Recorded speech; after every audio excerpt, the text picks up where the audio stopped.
Cocalico Township Board meeting to order for Thursday, May 21st. All rise and please pledge allegiance to the flag. I pledge allegiance to the flag of the United States of America and to the republic for which it stands, one nation, under God, indivisible, with liberty and justice for all. Thank you.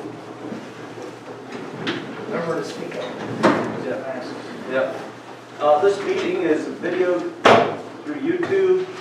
You can call in for any comments at the township number 717-336-1720. Advertisement of the meeting, May 21st, Board of Supervisor meeting was duly advertised in accordance with the second-class township code in the Ever Review newspaper, December 11th. Okay, first thing on the agenda is the upset judicial sales tax.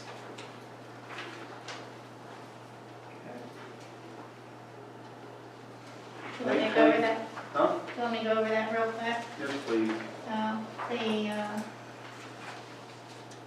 county treasurer's office, along with actually all the municipalities have agreed to it, that for the 2020 upsales tax sales, that there would be none this year, and they're going to stay all of those. So residents don't have to worry about losing their homes through a tax sale. And the board did agree to that, so we just need to ratify the motion, and you have that before you. Okay. The motion is May 21st, 2020. The Board of Supervisors meeting was duly advertised in accordance. Oh, that's the wrong one, sorry.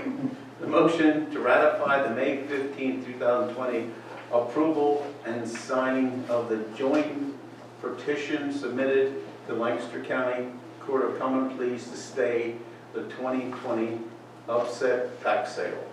I'll make that motion. I'll second it, and I guess a little clarification. I think every municipality in Lancaster County agreed to do this. Is that your understanding, Penny? Or? I know all of them have to. I believe, Go ahead.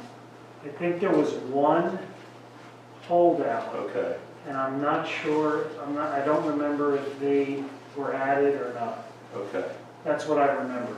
Okay. I know there was a few stragglers there at the end, but I wasn't sure Correct. if everybody had jumped on. Yeah. But we're following along with The most. the school districts did that as well. Yeah. Right. Okay. We're following along with most of what everybody else was. Yeah, and that's a good point. I would say well over 96% of them did join in Right. to stay this until, stay this for 2020. Yeah. Yeah. Yeah. Okay, I have a motion and a second. Any other comments? All in favor say aye. Aye. Opposed no. Motion carried. Thank you. Recognition. Can you, I think this got out of order. Can you please announce all the executive sessions before you go into Oh, that's right, yeah. We had an executive session Wednesday from 8 to 12 this week. No, there's a whole bunch of them. Oh, yeah.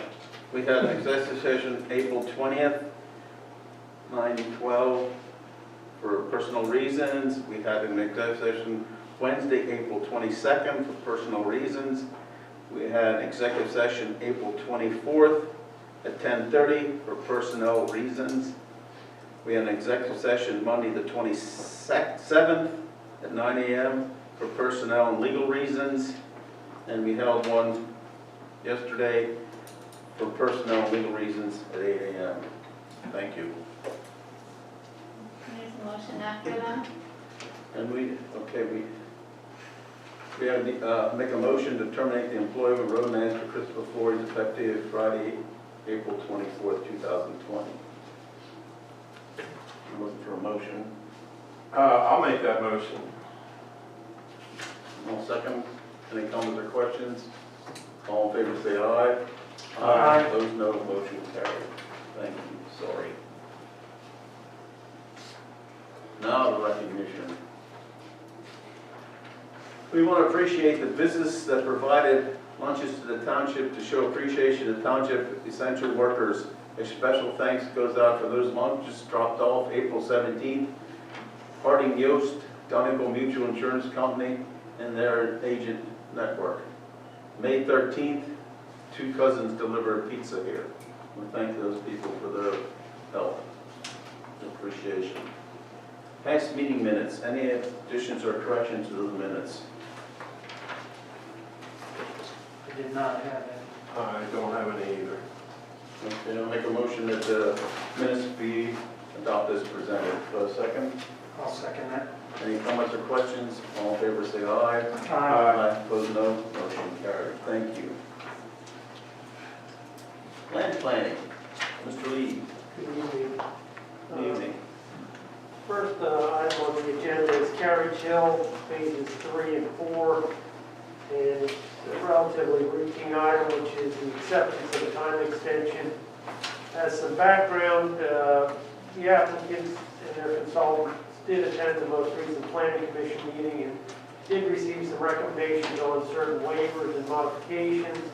The planning commission was not at the point to recommend conditional approval of the plan, so the waivers will be moved before you in the future, and then the applicant will address outstanding items to a further extent, and then ultimately receive a recommendation from the planning commission to move for conditional approval and move that forward. The applicant has yet to receive any comments from DEP relative to their NPDES permit, stormwater design, and that has been in review since, I think, November. So they are anxiously awaiting feedback, and that's a critical item to the process. So if you didn't have any further questions, the motion would be to accept the time extension offer as submitted by the applicant's consultant dated May 11, 2020, which will extend the deadline for action on the Carriage Hill Phase 3 and 4 preliminary final subdivision plan until June 27, 2020. I'll make that motion. I'll second that. Any comments or questions? All in favor, say aye. Aye. Opposed, no. Motion carried. Thank you. Just a point of clarification there, they only submitted a short time extension to make sure that the plan date was not extended far out into the future, but they will need to resubmit additional time based on the date of the upcoming planning commission meeting. But the appropriate action for tonight is as noted there. Next plan, similar issue is the Foxbrook preliminary subdivision land development plan. As you're all well aware, this one's been around a while. They have offered a time extension, and our recommendation would be, in light of everything that's going on, to accept that time extension. I don't know if there's anybody who wants to have any further discussion or questions relative to it. As you will recall, this is the one where this is related to the village overlay design that was in review and obviously still active in terms of its deadline for action, but the property was currently being evaluated by an alternate developer for an alternate concept. And in light of, I guess, I haven't heard of anything recently, and I don't think anybody in the township has relative to the alternate. They were in contact with PennDOT as their first step relative to the traffic impact study, but I think in light of everything that's going on currently, have not made progress. So the original Foxbrook plan is still trying to keep their plan active.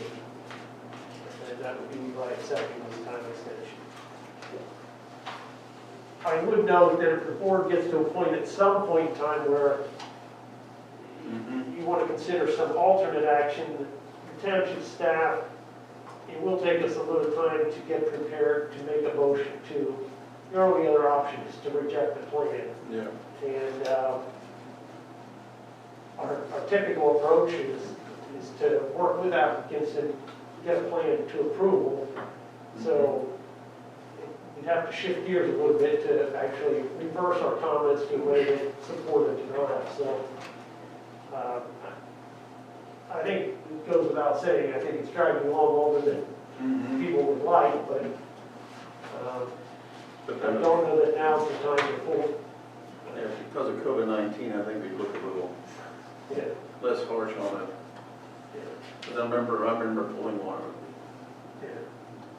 So if you're on board, the motion would be to accept the 120-day time extension offer as submitted by the applicant's attorney dated May 8, 2020, which will extend the deadline for action on the Foxborough preliminary subdivision land development plan until September 22nd, 2020. I'll make that motion. I'll second that. Any comments or questions? All in favor, say aye. Aye. Opposed, no. Motion carries. Thank you. Next project is Wabash Lane Phase 2, and you have people in attendance tonight. Kevin Zimmerman representing the applicant, Josh Balke representing Pioneer Management. The item for discussion tonight was actually, kind of the stage was set for this item back in December. I think it was the December 19th meeting of the board, discussing secondary emergency access to Phase 2. At that time, the board, two of whom are here tonight, generally indicated support of the approach, and then we worked with the applicant to iron out some conditions between, suggested conditions associated with the motion between themselves, their attorney, and township solicitor, and our office. So I'll let Josh explain some of the background. I'll take a shot at it first. If you recall back in Phase 1, which is the final plan that was approved and currently under construction, there was an agreement at that time, since the only means of access to Phase 1 would have been off of Wabash Road, then a secondary emergency access was to be provided from Phase 1 through the future area and then through the future dedicated park. So a portion of it was in the future dedicated park in the area of the access drive through the park. And that was always intended to be an access drive through the park. And then the link between the two was established as a temporary, I'll say, emergency secondary access that was to remain open as an alternate in case there is issues with the access. That's how Phase 1 was approved. The board, the planning commission supported that. The applicant has now indicated they want to alter the phasing a little bit from what it was previously shown. Previously, Phase 2 would have connected Phase 1 with Stevens Road and the new access onto the Stevens Road area. Stevens Road access needs a PennDOT permit, and the applicant's currently pursuing that. But in light of other reasons, the applicant has indicated they would like to alter the phasing of Phase 2 and have submitted the Phase 2 final plan showing a portion of the Phase 2, I'll call the northeast portion, which is kind of a similar size to the Phase 1. And then there's another component of the Phase 2 up closer to Stevens Road that has limited infrastructure and improvements. I think it's 6 dwellings and an apartment building, or two apartment buildings. As part of this approach, they have offered to modify the temporary secondary access and widen it to 20 feet as it would link the park to Phase 1 and 2 on the east side, I'll call it.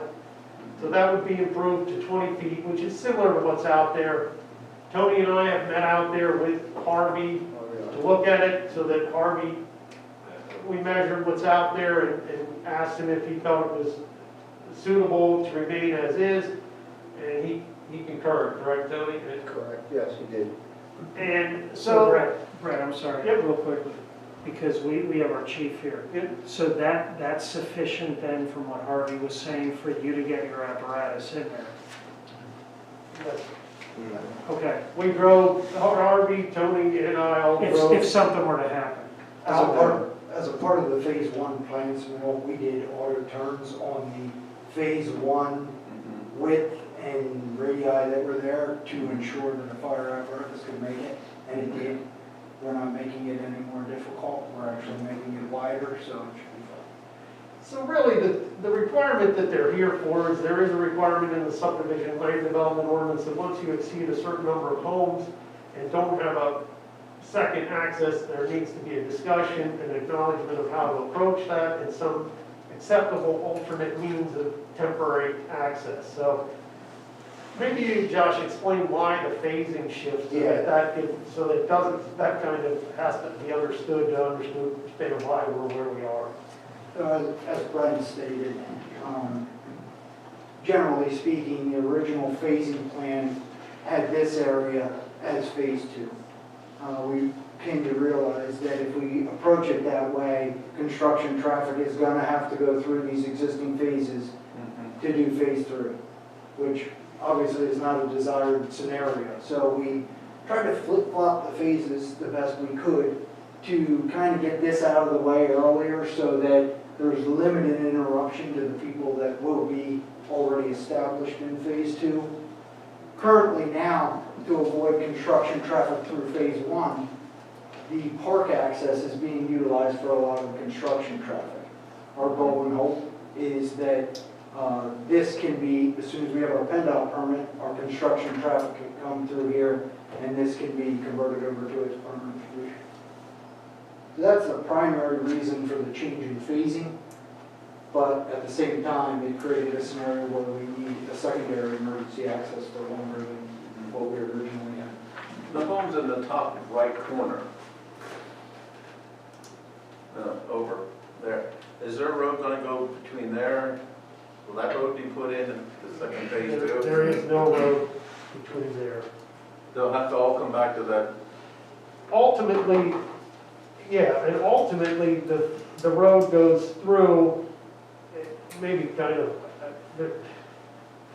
when phase 3 is built, We'll yeah. go through to here, there'll be a road down here, there'll be a road here, road around here. So this will kind of, there's only one linkage from this side to here, which is a road right through here. There's no linkage up at the top. No, the top is, the authority building's in there too. Authority building, detention basin, softball field. Okay. Yeah, and also the development's working around the whole wellhead protection area, Okay. the radius around there, so. The primary reason for including a portion up here is because the authority wants their permanent access and we agreed to get them their permanent access as part of phase 2. So we have to build this portion of this road to get back into them, so. Yeah, when you're looking at the plan, he's holding up it, you see the road kind of as a spine through that right side of the plan. But Josh, explain where all the roads loop in there. It's really, like you have roads, yeah. Yeah, there's a road that goes across here. Yeah, but even on the right side, you'd have one parallel to. Oh, okay, I got you. You have this road right here. You have a road here, road here, road here, here, and a little access drive around the back of the. So all those areas back there will have multiple options in terms of getting out of that corner. But when you're looking at it from here, the one, I don't know why, but the one road stands out more. Yep, okay. So, since there's additional homes over here now dependent on that access, the theory, as discussed with the planning commission and staff, was, well, let's elevate the status of the stone lane. Originally for phase 1, it was 15 foot, so now that's stepping it up to 20 feet. Then there was also the question, what happens if it's the Rose Hill scenario where the future phase doesn't come for an extended period of time forever? And, well, the developer, you know, is confident in saying that won't happen. We're obviously in unique times right now, so we're not going to guess what may happen. But so the solution was, well, let's have some type of period that after there's a certain period of time that passes, if phase 3 doesn't come through, that access can get paved so that there is an improved surface to link the development with the recreation area, both for vehicles and residents. The nature of that use, it may be chained off, so it's emergency only, but it would have, you know, a walk, it would serve as a walkway, a bike trail, whatever, to get to the parkland and not have people utilizing Wabash Road. So the period that was outlined, generally speaking, is 5 years from the date of Phase 2 final plan approval. So they are currently in the Phase 2 final plan review process and are hoping to get a PennDOT permit and proceed. So once that plan's approved, it would be a 5-year, maximum of a 5-year period at which the township could say, all right, pave it. We're getting questions from the residents about, convenient access to the park, and just in case there is an issue at that point with the number of homes built, you have a paved surface, easier to plow, easier to identify. So generally, that kind of summarizes the approach. The second link to it of the main axis, the second one would be a link there. The only real purpose of that link is to provide some opportunity for the 21 units over in that area in some emergency situation to have an alternate.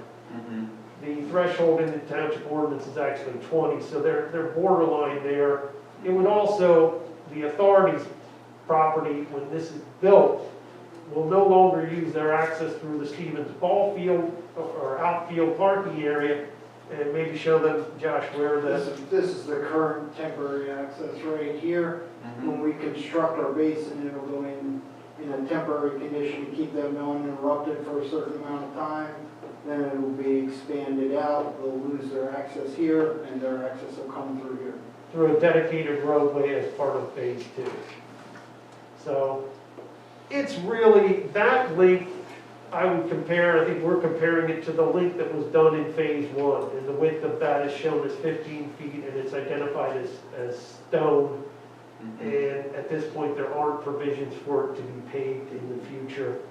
And maybe Josh can explain why they feel that that drive's a little different, maybe just restate highlight some of the things I said, I guess.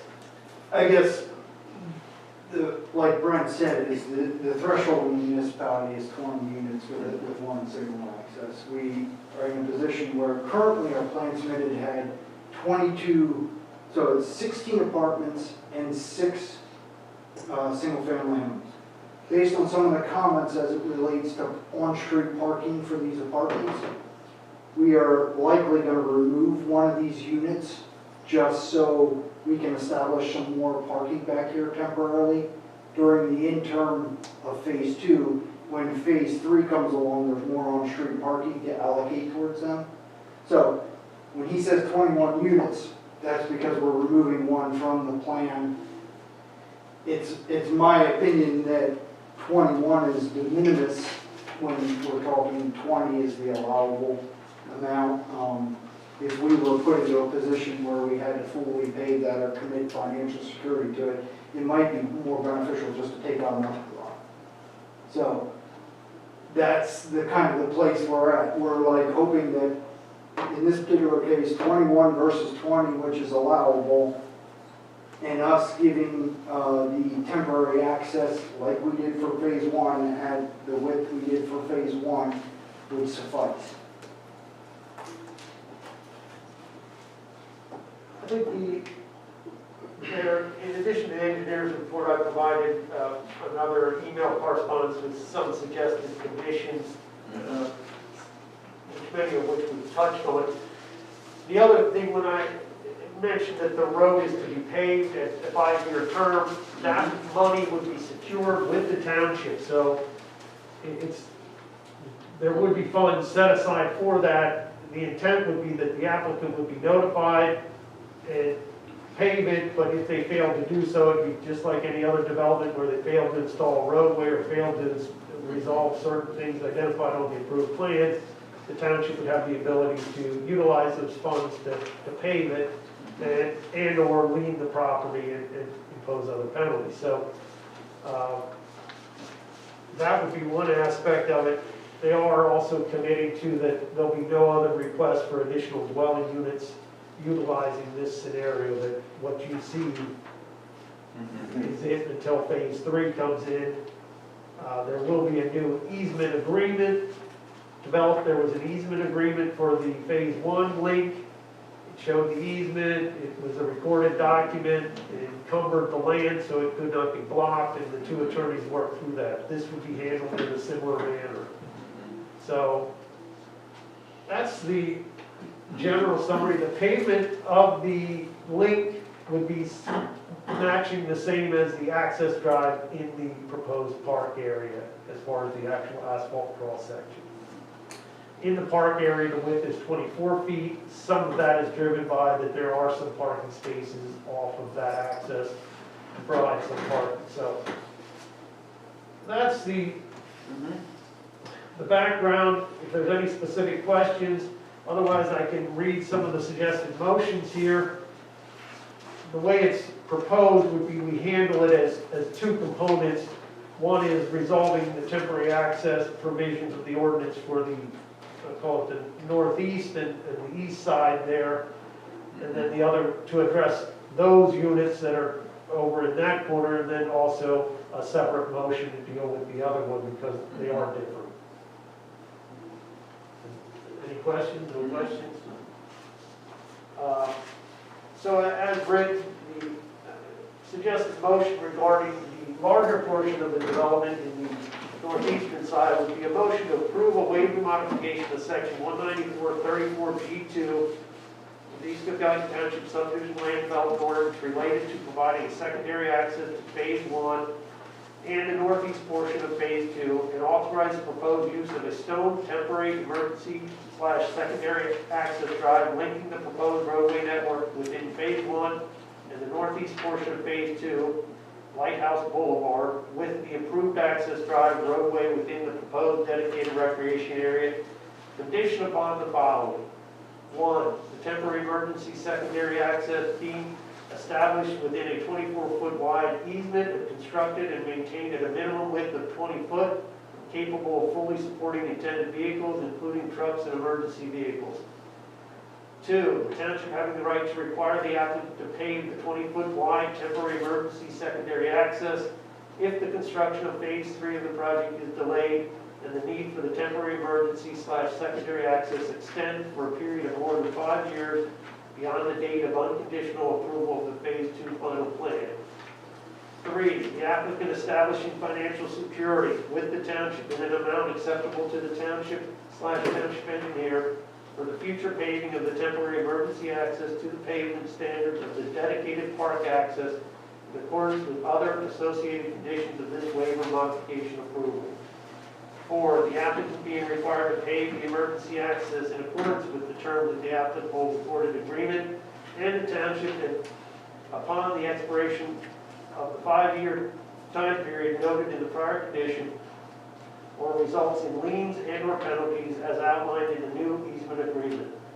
5, the financial security being held by the township for the future paving of the temporary emergency/secondary access drive shall remain in place and held by the township until such time that the phase 3 final plan provides a permanent paved vehicular access connecting the phase 1 portion of the project to Stevens Road, or such time that the temporary emergency secondary access is paved and deemed acceptable to the township engineer, whichever is sooner. 6, the new easement agreement being developed, signed, and recorded between the applicant and the township, documenting all aspects of the proposed temporary access, quotation there, location, alignment, cross-section, etc., and private maintenance for both the temporary stone condition and potential long-term paved condition to the satisfaction of the township and township solicitors. 7, no additional dwelling units shall be permitted to utilize the temporary stone emergency secondary access drive beyond those depicted and approved on the phase 2 final plan. The only highlight maybe is what I read there. I mentioned the maintenance aspect. We didn't talk about that, but all these are to be maintained by the applicant or the HOA and a private maintenance responsibility. Okay. Yeah, I'll make that motion. I'll second it. Any comments or questions? All in favor, say aye. Uh, Opposed, no. Motion carried. Thank you. The next one would be related to the smaller northwestern portion, the 21 or so units in the authority building. And the suggested motion there would be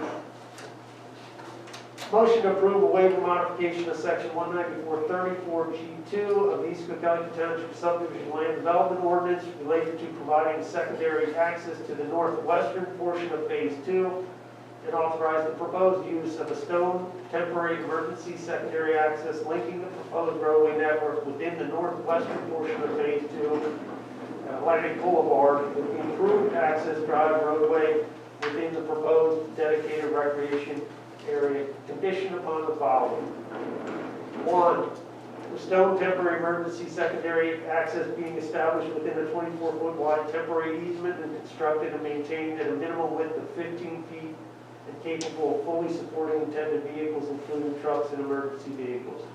2, an easement agreement being developed, signed, and recorded between the applicant and the township, or if deemed as a satisfactory alternative approach to the township solicitor, phase 2 final plan notation being developed and recorded to the satisfaction of the township solicitor, documenting all aspects of the proposed temporary access, location, alignment, cross-section, etc., and project maintenance for the temporary stone addition to the satisfaction of the township solicitor. 3, no additional dwelling units shall be permitted to utilize the temporary stone emergency secondary access drive beyond those depicted and approved of the phase 2 final plan. And 4, East Cocalico Township Authority confirming satisfaction of the temporary emergency secondary access. I'll make that motion. I'll second it. Any comments or questions? All in favor, say aye. Aye. Opposed, no. Motion carried. Thank you. I don't know, Kevin, do you have any other updates relative to the project? Maybe just let the board know how it's going or where you plan to proceed? We're pleased with the way it's progressing, and so our goal is to try and continue pushing through all these changes with phase 2 and get it approved, hopefully this summer yet. We'll get it approved and we can break ground and keep on track to keep moving. The builders are still anxious. I keep checking with them all the time. At this point, they still have quite a bit of interest going on, so we think that's wonderful.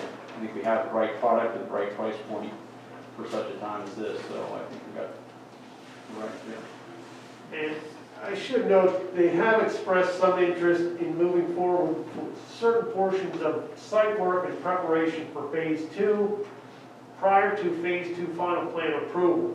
And that's being reviewed by Tom now, but it's likely the response will be that they will be authorized to proceed with certain things. We are in an effort of coordinating between the authority, since phase 2 involves their access and involves stormwater facilities from their existing treatment plant and other security aspects. And so they're working through those and some grading actually on the authority property. So generally speaking, applicants have some rights under a preliminary plan approval to initiate certain work, and essentially that's what they're asking to do at this point in time, and we're reviewing that. So don't be surprised in the near future if you don't hear Yes. further correspondence and communication trying to clarify what they can do to try and get phase 2 moving while they have an opportunity here. And hopefully that'll all speed up the time frame at which some of these emergency accesses become future roadways, and that's all behind us. So The current environment, has it really affected your scheduling or your planning? Yeah, and so hopefully now we can. Yeah, We were hoping to have this meeting, a couple months ago, so, yeah, so I'm confident that we're gonna get back on track, and especially if we can juggle a couple things in the project management wise, like moving some of the earth moving ahead of time, but no, not throwing utilities and things like that, but just simply simple ground moving. I think that's a big part of it. I just wanted to state one thing relating to the earthwork. We do have an NPDS permit and ENS permit, so we have, those permits in place to be able to do some earthwork. So that, Yeah. I just want to make that clear. We're not proceeding without the necessary permits to, handle sediment and stuff like that. There's another related item, if you go back to the engineer's report, there is another motion in the engineer's report related to Wabash, and I should highlight that and get a motion on that.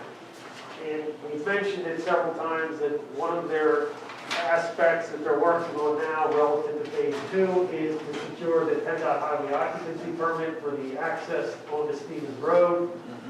They did submit what's referred to as a traffic impact study to PennDOT.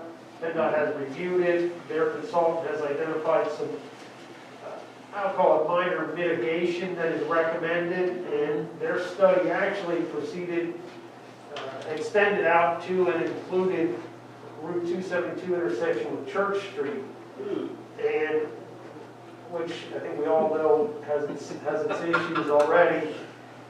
One thing that came of the study was mitigation that would include the installation of signage and or pavement markings to attempt to prevent Faust Lane from being blocked.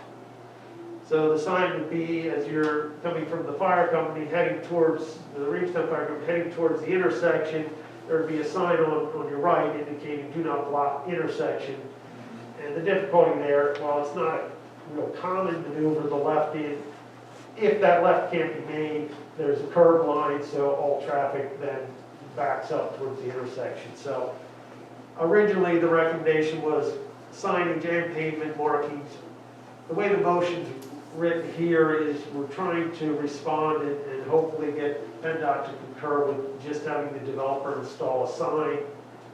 I think it's based on the number of vehicles making that maneuver, and I think the vehicle code already says you shouldn't block the intersection, so they want some type of mitigation. The initial offer would be a sign. If they're insistent on the pavement markings, well then they would be installed too. So any other questions on that? If not, I'll read the motion. The motion would be to authorize the transportation engineer for the township to respond to the applicant's consultant's traffic impact study submission of PennDOT relative to the Church Street and Route 272 intersection and propose mitigation of the queuing concerns related to Faust Lane, and indicate that the township concurs with the proposed mitigation, but that the township would request consideration from PennDOT to accept the installation of signage as adequate mitigation and omit the need for additional supplemental pavement markings. I'll make that motion. I'll second that. Any comments or questions? All in favor say aye. Aye. Opposed, no. Motion carried. Thank you. Thank you for your time. Thank you, gentlemen. Thank you. So moving on with the couple of the other agenda for actions while they sit down. I will get oxygen. Brent talked a lot, so I'll take over here for this other. But 2 weeks ago on the previous agenda, we had an action item for 120 Royal Horse Way. Tony and I both looked over a stormwater management small project application, reviewed it with the owner, with the contractor, with McCarthy Engineering, and ultimately, as of May 4th, a couple weeks back, all the comments have been addressed between the two of us. Therefore, we would recommend that you three consider the following motion. That motion will be to authorize the Board of Supervisors to sign the stormwater management and easement agreement related to the 120 Royal Horse Way stormwater management small project application as prepared by the township solicitor when executed by the applicant and submitted to the township. Okay, I'll make that motion. And I'll second that. Any comments or questions? All in favor say aye. Aye. Opposed, no. Motion carried. Thank you. Then the last one on my list tonight is for presidential cabinets.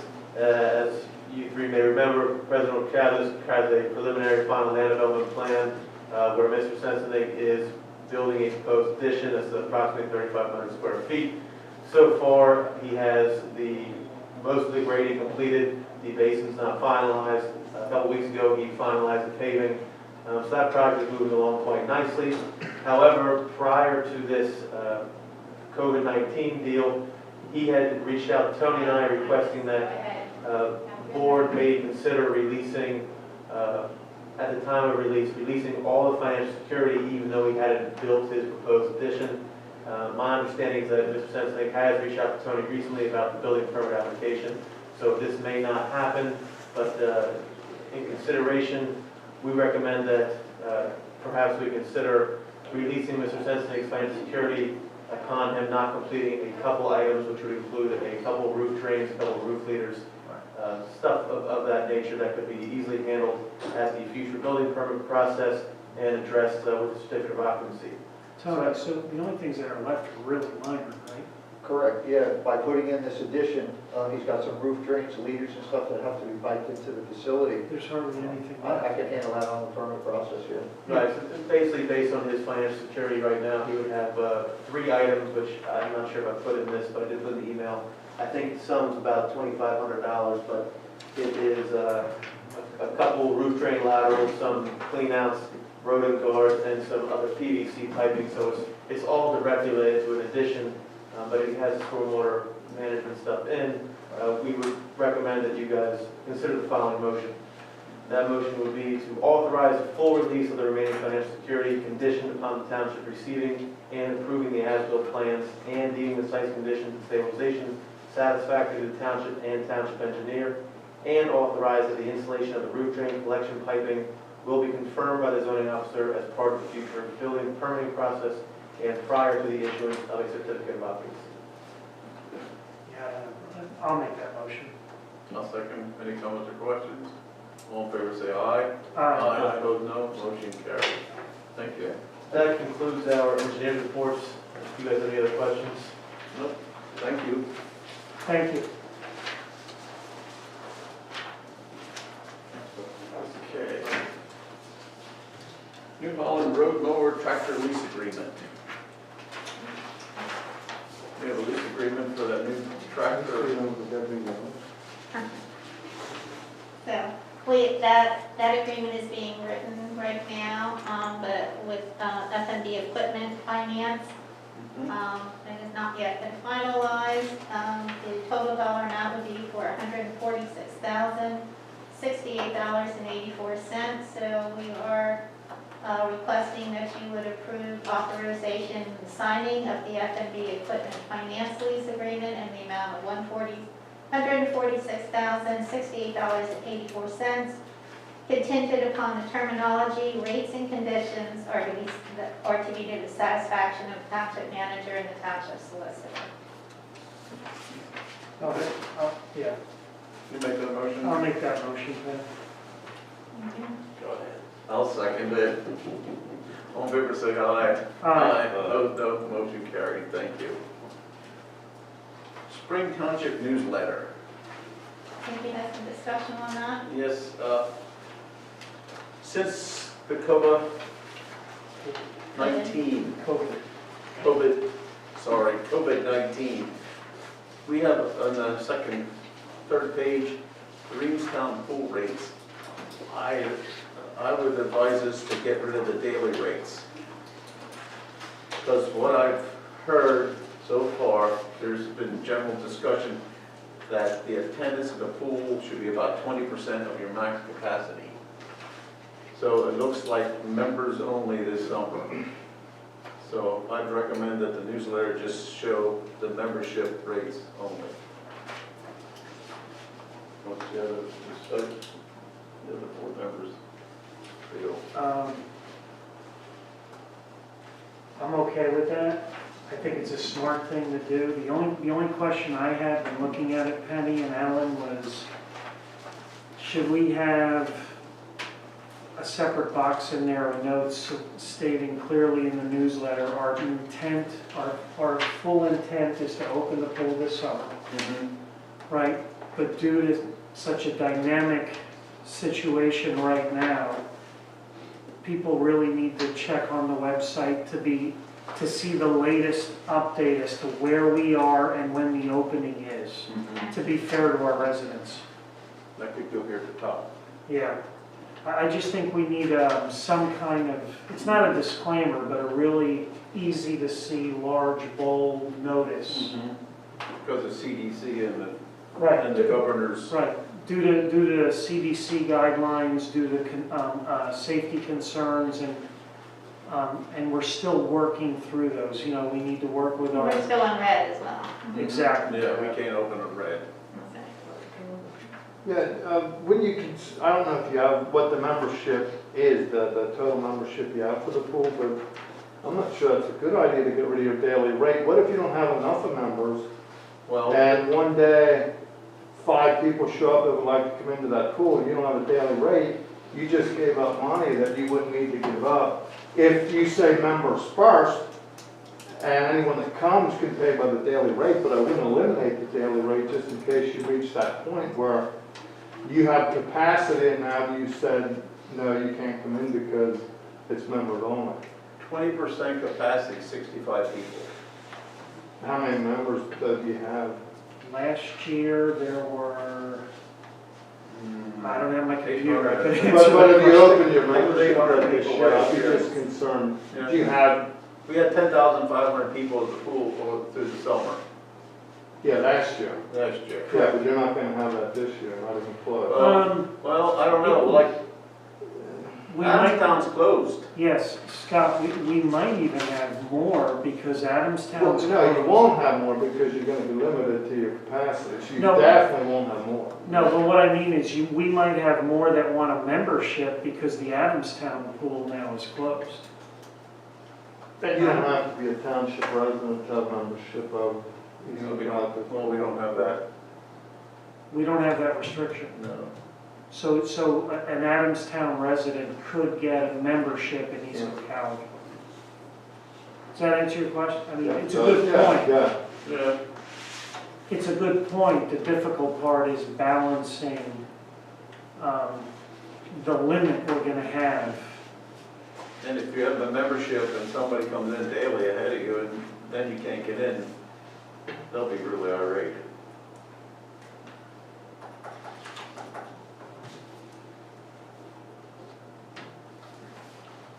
So you want to go ahead and approve it for printing with those revisions? And Yes, color? in color again, I think we should definitely do. Yeah. Yeah. You want a motion to that effect? Yes, please. Okay, the motion would be to approve the 2020 Township newsletter be forwarded to the printer in color with those changes. I make that motion. I'll second that. All in favor, say aye. Opposed, no. Motion carried. Thank you. Department head, chief. I guess I'll come up. Chief, before you start, can we do Mr. Off? He said he- Absolutely. Thank you, I appreciate that. what's that, you go first. No, 'cause he might be long, he's gonna be long-winded tonight. He's gonna be long. Well, the other, I think the impact for the whole COVID-19 thing has been minimal. I think we've been lucky in East Cocalico. I think most of the things that we've done have been more humanitarian acts than they have been emergency services. I mean, the emergency services people in the township still did a ton more work, but ran a substantial amount less calls, believe it or not. So a lot of the things they've done is prep work, is sanitation, making sure that the equipment's ready to go, the new procedures and policies we had to put in place. But the call volume, our call volume, at least in Williamstown, is down probably 60%. I think this time last year, we had run about 110 calls in Williamstown, and this year we're only at 69 total. So I do expect to see that uptick now as everything opens up. But like I said, most was humanitarian, so it was, Stevens continues to do food. I think they've now backed off to Monday, Wednesdays, and Fridays, and that's a lunch only, and that'll continue through June the 5th. Unless anything changes, June the 5th should be the last day. For that, Williamstown is still distributing bread for Pepperidge, what they can't sell through their thrift store. We're not sure how long that goes on. We're not sure when they can reopen, so that's an indefinite thing at this point. We're reaching a lot of organizations outside of just East Cocalico, though. We've been as far as Pottsville and we're in Lancaster City. This week, our plans are that the bulk of it may be going to Wellspan Ephrata, and also LGH in Lancaster, which will distribute there at shift changes so that we can get any nurses and doctors or any personnel, any essential personnel coming in and out of the hospital. Distribution, that's being worked out today and tomorrow with some of our people to see how we distribute. I think the PPE, all those things are in good shape. At this point, we've actually not burned a lot of PPE yet. However, there were several cases of COVID within the township. I think there will be several more. I mean, I think you'll see an uptick is what I would believe. I'm not saying we're going to see an outbreak or severe symptoms, but I think we're going to see more COVID illnesses as there's too much right now. There's too much disagreement in the rules and the regulations, and that makes it extremely tough to enforce any rules or regulations for businesses within our first due. We've been out and I've talked to and dealt with a bunch of our businesses, and they're all doing an extremely good job, by the way. They're all trying really hard to maintain and to keep everybody happy and to reach that happy medium. They've been doing a great job. Financially, I don't think the impact was great at all. We've actually had, and I can't speak again for Stevens and Smokestown at this point, but I know in Reamstown we've had some relatively sizable businesses step up to the plate. So I think at this point, I'm not going to say we're not hurting, but by the same token, they've offset a substantial amount of the fundraisers we would have had through this period. So we haven't lost a ton of revenue to operate. Even on the EMS side, Medicare, Medicaid even gave, I don't know if it was a stimulus or what it was, but we got a one-time check through our billing agency for EMS from Medicare, Medicaid. That was a percentage of our volume, which we never saw before. It was strictly due to COVID. It was a one-time payment. I wouldn't want to be held to a figure, but it's somewhere between $8,000 and $9,000 that we received here in the beginning of May from them. So I don't know what to expect from this point forward. I think the police are gonna be busier than anybody, quite frankly, from this point forward, because you're gonna have now the guy that wants to wear the mask and the guy that doesn't want to wear the mask. I think it's gonna be tough. I don't know how you enforce it. Each person has their opinions, and we have to respect everybody's opinions. When you're in a public place, though, I believe that you have to be considerate of your neighbor, whether you believe you need a mask or not. I mean, it's just a courtesy thing that we're going to have to do. Emergency services has started to operate, and meaning from the middle of March until last week, we were doing our department at least was shut down 100%. Except for emergency calls. We have started to train. We're training in smaller groups. So I have officers with a certain amount of people that train on different nights. So we're not training our entire staff all at one time, but we are back to full-time training.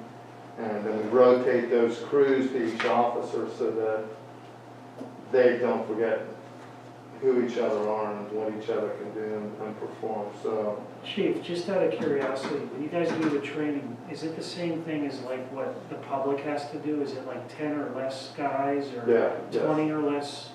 10. So you guys follow more, just out of curiosity, you follow more or less the same? We follow the CDC Okay. guidelines. It's 10 or less.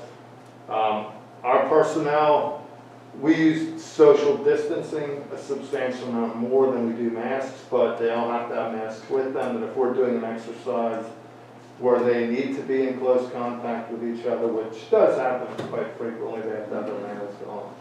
Yeah, that puts a lot more stress on you, because then you're kind of repeating the training over different guys, and more time, more volunteer hours, more overhead, more cost. It is. However, it's a more one-on-one.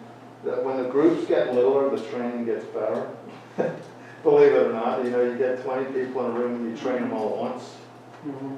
Only 3 of those probably listen to what you were talking about anyway. But if you're there with 6 or 7 guys, they're usually in the ballgame. So it's actually, this has been there's a downside to it, but there's an upside to it also. We are going to refine that though, and we are going to start to train all on the same night, but in different rooms of the station. So that's going to start in June. Then we'll all be there on the same night. We can rotate out so that, you know, because right now there's 2 or 3 of us that need to be there 4 nights a week instead of one. So, but I'm old, it doesn't matter, I don't have much else to do anyway. So it's okay. But, yeah, unless, I think the police are now, I know they're wearing masks on every time they're out of their cars. We're still having a rough time with the volunteers. It's a little bit tougher for us to dictate policy because they're going to tell you, well, hey, you know, I don't have to come if I got to wear a mask, forget it. His officer's being paid through a union, they're going to do what he tells them to do, or they're not going to have a job. So, anyway, I think everything's been going exceptionally well in the township. I don't see any problems at all. Thank you. Thank you. Thank you very much for stepping up and taking care of this. It was easy. Thank you. Yeah. Okay, Chief. Good evening. Good evening. As I put in my report, this was an odd time for everyone, but it changed a little bit of the way we do police work. And like Scott said, call volume was down. In March, we had a total of 704 calls for service. In April, we had 503. So we were down 200 calls. Crashes stayed relatively the same. Traffic citations went from 109 in March to 3 in April. So with that said, that was due to the fact that I directed the department to minimize contact as much as possible with the public. Like Scott said, we're wearing masks everywhere that we absolutely can, but it was an order of if a driver or operator is doing something that is a clear and present danger, they would be stopped, which did happen. We could tell there was an issue with speeding, with public safety type stuff with people driving. Yes, the traffic was less, but it seemed like in many instances, and you see it on the news too, a lot of people were going faster. So as of May 11th,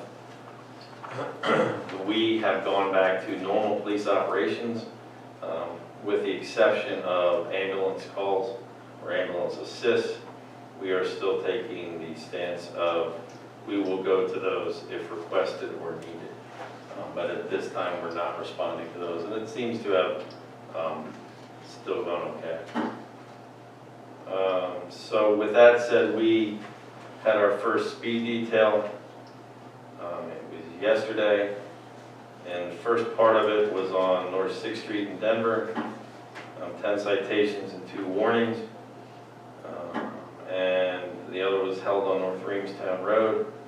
8 citations and 5 warnings were issued. One of the drivers, excuse me, was cited for driving under suspension. So the drivers are out, and traffic is getting heavier. So we are also out in an attempt to stop the unsafe driving.